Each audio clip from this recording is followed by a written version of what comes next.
Hello, welcome to the conversation on News Central Television. I am Binga Borowa. This is the program where we bring you up to speed with the trending political stories across the African continent. On the program today, we will be discussing the economic situation in Nigeria, as the federal government has approved 5 billion naira each for all 36 states and the Federal Capital Territory to cushion the effect of subsidy removal that has contributed to the high cost of living in the country. Also on the program, we will be talking about the upcoming elections in Zimbabwe. With just 5 days to polls, how prepared is the Zimbabwe Electoral Commission? What steps and laws have been put in place to ensure a hitch-free process? We'll go on a quick break, and when we return, we'll get straight into our conversation with the federal government of Nigeria approving a 5 billion naira palliative for each state and the Federal Capital Territory.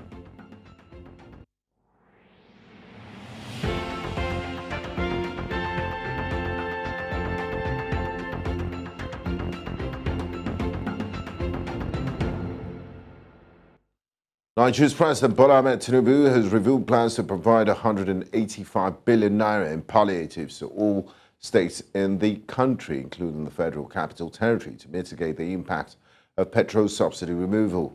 This allocation will be divided among the 36 states in the Federal Capital Territory, resulting in 5 billion naira for each state. Governor Babagana Zulum of Borno State disclosed this after a National Economic Council meeting, highlighting concerns over rising food and transportation costs due to the subsidy removal. Among other things, the federal government also distributed rice to states and approved 5 billion naira for each state to procure rice, maize and fertilizers, with a repayment plan outlined. Now, joining me on the program to analyze this latest development is Jide Ojo, a public affairs analyst, and Victor Okpatola, a legal practitioner, both joining from Abuja, the Federal Capital Territory. Gentlemen, a warm welcome to you and thanks for joining me on the program. Thank you very much. I'd like to start with Jide Ojo. In the wake of President Bola Ahmed Tinubu's announcement of 185 billion naira disbursement as palliatives to state, could you provide an in-depth analysis of how these funds are expected to cushion the impact of the petrol subsidy removal and both the local economies and citizens' livelihoods? Is it enough? It's not enough. Starting from that premise, it cannot be enough. How much is 5 billion compared to the population of over 200 million Nigerians who are affected by the challenge of rising cost of living? But at least it will go a long way if there is proper management of this little. It will go a long way to alleviate the crushing effect of the removal of subsidy, particularly for low-income earners, people who are in rural communities, people who are by every standard poor, particularly people who are earning less than $1 a day. These are the people who are the prime targets who are supposed to benefit more from this distribution, because despite the fact that the economy is biting at, there are some who can still afford 2-3 meals a day. There are some who the impact is not as weighty on them as you have on many others who have had to sell their property. Some are already selling off their children in order to feed. Some are doing all manner of unthinkable things, including committing suicide. And it is for this category of people who are worst hit that the palliatives, or what I refer to as economic relief packages, are meant for. So it's not actually everybody that will get to benefit. There are still people who are very comfortable in spite of the crushing effect of the economy. There are those who are still okay, they can still afford to have decent meals. They can still afford to pay their bills, even though their savings may have been a little bit affected, they cannot save as they used to save. But for the category of people I've mentioned earlier on, the people who are in the lower rung of the economic ladder, they would need this economic relief package much more than the rest of you and I, who can still manage to get by day by day.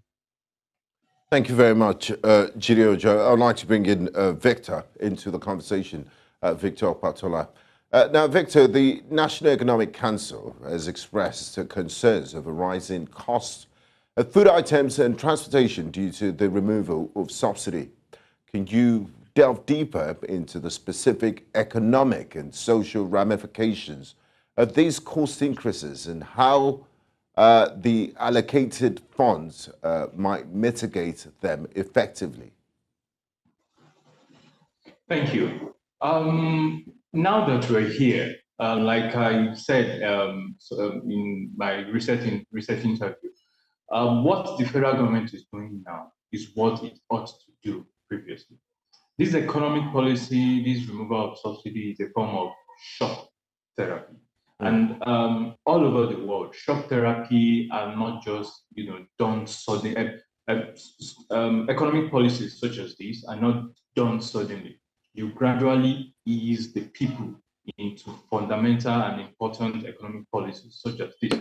But be that as it may, not where we are currently now. The subsidy has been removed, and the federal government is doing what it can to make palliative available to citizens. Now, the issue of whether or not the amount is enough is another topic entirely. But what is of importance to me personally as a legal practitioner is the fact that this country is a country of rule of law, or is presumed to be a country of rule of law. If the federal government is deciding to allow palliatives for citizens, if it's deciding to give money to citizens, if it's deciding to give out 5 billion to states as decided yesterday, it ought to go by way of rule of law. There are constitutional stipulated procedures in which this money ought to go by. For instance, this 5 billion that was recently disbursed to states, I was made to know that some states, such as Oyo State, such as Taraba State, has already set up a committee. They call it Palliative Relief Committee. But when you look at the gamut of the 1999 Constitution as amended, that's particularly Section 120, it stipulates that any money received by the state cannot be spent except by way of except by way of a law, except by way of an appropriation law. What this means is that the governors cannot touch this 5 billion except each state enacts a law, a palliative relief fund law. Now let me break it down. Yeah, but do you? Sorry to interrupt you. Are you sure that there are no plans to consult the states' houses of assembly to enact this law and make it legal? Please, can you say that again? I didn't get that. Are you sure? Do we have any information about the state governments consulting their state houses of assemblies to enact this law so they don't run foul of the law? Now, as of 2-3 weeks ago, personally, I have sent a letter and a proposed palliative relief fund bill to numerous states, to states like Kwara State, Edo State, Oyo State, Sokoto, and Benue, Nasarawa, a lot of states that I've sent a proposed bill to. If this state has gotten this bill, or if these states are willing to make a bill, a palliative relief fund bill, then that is beautiful. That means that the money that they will be getting from the federal government, any money at all that will be used for the purpose of palliative, so far it is a public fund, it is a state fund, must be by way of appropriation law. Now, let me break down the content of a palliative relief fund law. Like I said earlier on, this content will rigorously stipulate the procedure for those who can access this fund. It will stipulate the protection of data of the beneficiary. It will stipulate an audit law. Particularly, it will allow the State House of Assembly have a form of accountability. It will allow accountability. It will set up a committee. For instance, they can set up an 11-man committee, which will discuss this palliative. But in essence, the purpose of this bill, like I have been saying, is that it will afford transparency, it will afford equality, it will afford equity, and it will ensure that this money is and also it can be audited, so Nigerians don't think this money wasn't properly utilized. Thank you very much, Victor Patola. I will come back to you shortly. I'd like to bring in our third guest into this conversation. He is public affairs analyst, Mr. Nelson Ekujumi. He joins us live from Lagos, Nigeria. Welcome to you, Nelson. Good evening. Thank you for having me. Now, Nelson, the president spoke to Nigerians a few weeks ago, and in the wake of the twin shock therapy that Nigerians were given, the floating of the naira and, of course, the removal of the subsidy. And as a result of that, Mr. President addressed Nigerians and outlined some of the interventionist policies that would help to mitigate the harsh effects of the removal of the subsidy. The federal government's allocation of funds to sectors like micro, small, medium enterprises, industrial expansion, cash transfers, agriculture and gas infrastructure has been outlined. Can you kindly provide an assessment of how these allocations align with the nation's long-term economic recovery goals and their potential impact on sustainable growth and job creation?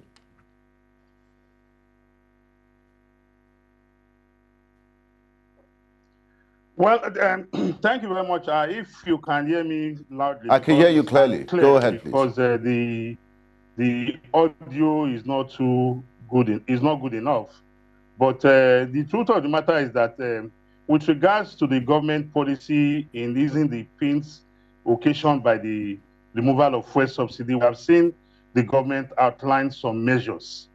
As a public affairs analyst, we wait to monitor when those funds, with regards to, businesses, agricultural,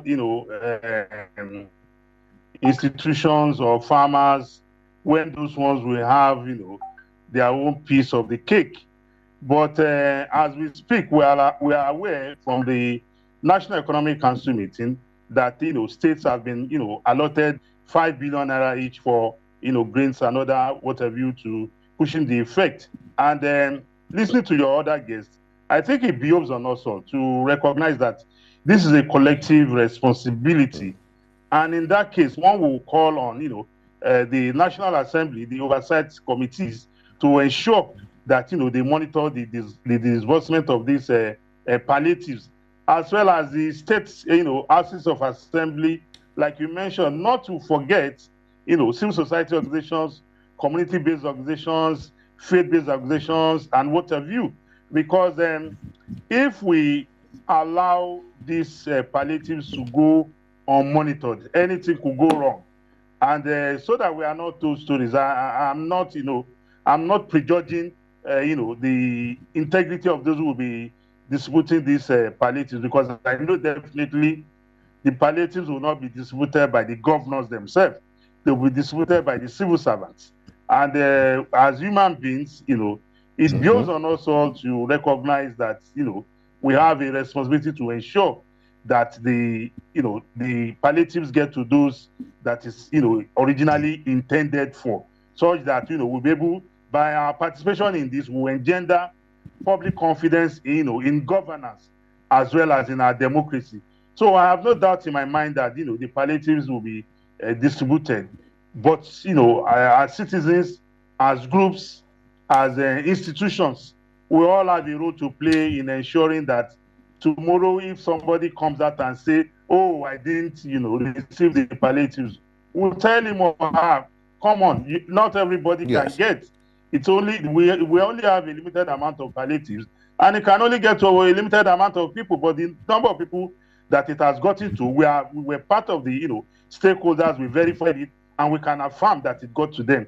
Maybe, some other palliatives in the nearest future, you can be accommodated. But, like I said earlier on, these policies, these palliatives, it's our responsibility as government has made its intention to ensure that as citizens, as citizens and group, we play our part in monitoring it to ensure that the desired result is achieved. Thank you very much, Nelson. I'd like to bring Jide Ojo back into the conversation now. Jide, Nelson did speak about a collective responsibility. That it's not just, it shouldn't be left at the foot of the federal government. Now, in evaluating President Bola Ahmed Tinubu's leadership during this period of economic adjustment, could you provide insights into the level of collaboration between the federal and state governments as well as the private sector to ensure effective execution of the palliatives and infrastructure projects? What will be the best way to go about this? Well, incidentally, I said this in my column in The Punch when the president some 3-4 weeks ago reeled out the economic relief packages that he was hoping to give out to the citizens. And I said there should be consultations between the federal and the states. I don't know much of the consultation that took place before the National Economic Council meeting of yesterday, whether the states were allowed to make input or this was just decided on a pro rata basis. Because if you say every state gets 5 billion, every state do not have equal number of poor people. Mm-hmm. Kano definitely has more. Lagos has more than Bayelsa and Ekiti. FCT will not have the same number of poor people as Niger State, even though they are contiguous states. So ordinarily, if you go by the number of population of poor people in every environment, there are states that should get more than the other. But it will seem like again, President Tinubu has been running like a sole administrator since May 29. And as we speak, 80 days or thereabout into his administration, the best we know he has are those 12 to 14 advisors that he has appointed.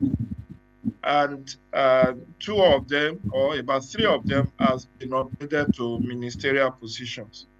Dele Alake, Wale Edun, and Musawa. So the ministers are not in place. So more or less, the National Economic Council was just briefed. It's just a matter of briefing to say, okay, we have thought it fit that we are going to give you 5 billion. What is 5 billion in purchasing power parity today, my brother? What is 5 billion?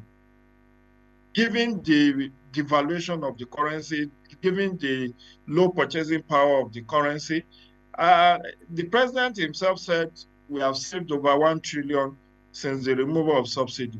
If we have saved over 1 trillion, will it have been too much to earmark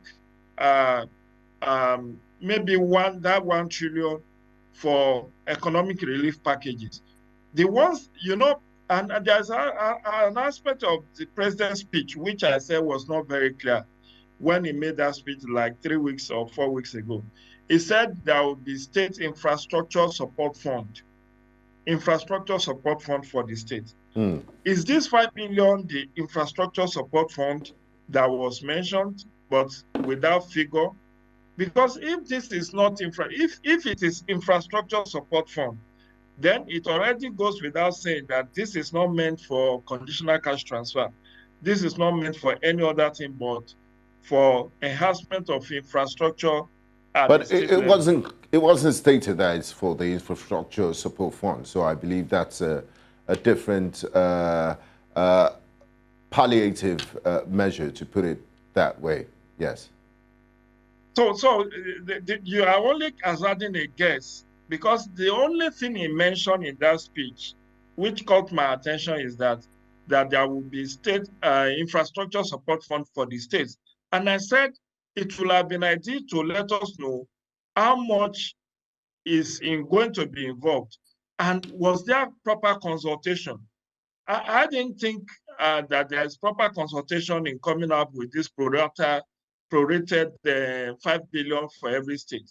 And there isn't much wisdom in it. Because even 80 billion or whatever it comes to at the end of the day, it's still like a fraction. The purchasing power parity of our currency now has gone so down. And I agree that the best way to go, aside from what my brother is saying about having a state relief, economic relief law or palliative law, I don't know whether that will not further delay the implementation of this or the disbursement of this fund. But I know that laws can be made in the shortest possible time. So if there is a commitment to do it, they can get state House of Assembly approval, or even if they are to pass a proper law, that can still be done within a week or two for the formality of having the legal backing for the disbursement. Thank you very much, Jide Ojo. Time is of essence. Thank you. I'd like to bring Nelson back into the conversation. Jide did talk about the infrastructure support fund and this prorated 5 billion naira that would go across all states, regardless of their purchasing parity or their needs and the number of poor people in those states. Now, moving on. Mr. President did talk about the infrastructure support fund the last time he addressed Nigerians. Nelson, could you kindly elaborate on the strategic role and vision for state governments in this infrastructure support fund in driving and overseeing large-scale projects within key sectors? And how might these projects be aligned with the broader national development goals and promote inclusive growth? How would he help to bring about relief to ordinary Nigerians? Okay, thank you very much for having me once again. The states, like Jide rightly said, the parameters of population census, infrastructural deficits and what have you, the states have a responsibility to provide governance based on the fact that as a governor or as a government, you were elected by the people, to address their governmental needs. And as a government, the issue of about consultation that Jide mentioned, don't forget that since the beginning of this conversation with regards to removal of fuel subsidy, the federal government as well as the state governments have been engaged in discussions on these issues. And we have also seen a situation whereby even the organized labor as well as the organized private sector have also been involved in negotiation or discussion at another level. Be that as it may, I want to believe clearly that, based on the resources available as at now, that is why the governors have been given this amount of money, to go and, address the needs of the people with regards to cushioning the effect of the fuel subsidy removal. But be that as it may, I want to believe strongly that this fund is going to be well utilized based on people giving these governors the benefit of that, because I've read and I've had in some places where people continue to cast aspersions on our public office holders, forgetting the fact that these are men and women that were elected by the Nigerian people. So if we believe that these men and women are not persons of character, then I think we should start questioning our sensibilities collectively. But be that as it may, I recognize that these funds are being earmarked for a particular purpose. And like I said earlier on, unless and until we begin to see governance as a 24/7 assignment involving even with the citizens, and stop believing that my responsibility to government only begins and ends on the day I go there to cast my vote. At every point in time in your life, you recognize that an administration has a tenure, and if you take away 4 years out of the life of any human being, that's a huge chunk of the time you want to spend on earth. And if you want those, that 4 years or 8 years max to be, worthwhile, you're living on earth, it behoves on you as citizens, to keep government on its toes by being focused on the issues and, devoid of sentiments or emotions. So for me, I have no doubt that, whatever shortcomings we're having at the various states, the indices are different. The population figure in Lagos and the governmental challenges facing the government of Lagos. It's not the same thing with the governmental challenges facing the government in in Rivers State or maybe in Zamfara State. They have different issues to contend with. But be that as it may, recognizing that the times have changed and the world has become a global village, people are monitoring whatever you are doing in public office now. I think that alone will keep anybody, whether in public office or private, will keep them on their toes to deliver on their democratic dividends. Because as we go along, citizens will continue to benchmark governments, with regards to how they have been able to, attend to the people's needs.